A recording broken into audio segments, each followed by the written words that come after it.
कर्मों का फल कैसे मिलता है, आज की इस वीडियो में हम जानेंगे। हम सभी कहते हैं कि कर्मों का फल जरूर मिलता है। ये इस बात सच है या झूठ, चलिए जानते हैं। राजस्थान गांव में एक सेठ रहते थे। उनका नाम देवी दयाल था। उनकी पत्नी का नाम मनोरमा था। वो बड़ी गुणवती परिवर्ता महिला थी। वो अपने पति से बहुत प्रेम करती थी, साथ ही पूजा पाठ बहुत करती थी। उनके पास किसी भी चीज की कोई कमी नहीं थी। वे दोनों सभी तरह से सुखी थे। उनके घर जो भी साधु संत आते थे, वे उनकी अच्छे से सेवा दान करते थे। उनके दरवाजे से कोई खाली हाथ नहीं लौटता था। सभी तरह से सुखी थे।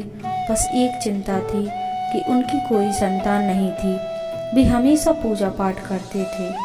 एक दिन उनके घर साधु आए जो बहुत भूखे थे। उन्होंने सेठ से भिक्षा मांगी। तभी सेठानी ने उन्हें भरपेट भोजन करवाया। साधु का खूब मान सम्मान किया। साधु ने उन्हें आशीर्वाद दिया कि तुम्हारे घर कभी कोई धन दौलत की कमी नहीं होगी। ये सुनकर सेठ सेठानी रोने लगे। तब साधु ने पूछा, क्यों रो रहे हो? सेठानी ने कहा साधु से, महाराज, हमारे पास धन दौलत तो है, पर सहारे के लिए हमारे पास कोई संतान नहीं है। ये सुनकर साधु ने कहा, तुम्हारे भाग में एक पुत्र तो है, लेकिन वह कुछ समय तक जीवित रहेगा, फिर वह उसकी मृत्यु हो जाएगी। इतना कहकर साधु चला गया। कुछ महीने बाद सेठानी को पुत्र हुआ। वह बहुत खुश हुई। धीरे धीरे पुत्र बड़ा होने लगा। एक दिन सेठ सेठानी मंदिर गए थे। सेठ का पुत्र सो रहा था। तभी सांप आया और पुत्र को पैर में डस लिया, जिससे उसकी मृत्यु हो गई। सेठ सेठानी जब मंदिर से आए तो देखा उनका पुत्र मारा पड़ा है और सांप भी वहां था। सेठ ने सोचा कि ये सांप किसी और को ना काट ले, इसलिए इसे पकड़वाना चाहिए। सेठानी जोर जोर से रोने लगी। सेठ ने सेठानी से कहा, मत रो सेठानी, याद है तुम्हें महात्मा जी ने क्या कहा था कि तुम्हारे घर पुत्र तो होगा, लेकिन कुछ समय तक जीवित रहेगा।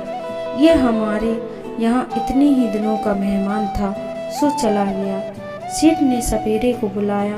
सपेरे ने बीन से सांप को पकड़ लिया और सेठ से कहा, तुम इसे मारना चाहते हो तो मार दो, क्योंकि इसने तुम्हारे पुत्र को डसा है। सेठ ने कहा, नहीं, इसे मैं नहीं मारूंगा। मेरा पुत्र थोड़ी इसे मारने से जीवित होगा, तुम इसे ले जाओ। फिर सपेरे ने उस सांप को मारना चाहा। तभी सांप ने सपेरे से कहा, मुझे मारने से क्या होगा? मेरा तो डसना भगवान की मर्जी से था, सो मैंने किया। इंसान कर्मों के अनुसार फल भोगता है। सेठ सेठानी के जीवन में इतनी ही खुशियाँ थीं, मैंने किसी की खुशी नहीं छीनी। ये सब भगवान का रचाया हुआ खेल है। कर्मों से ही फल की प्राप्ति होती है।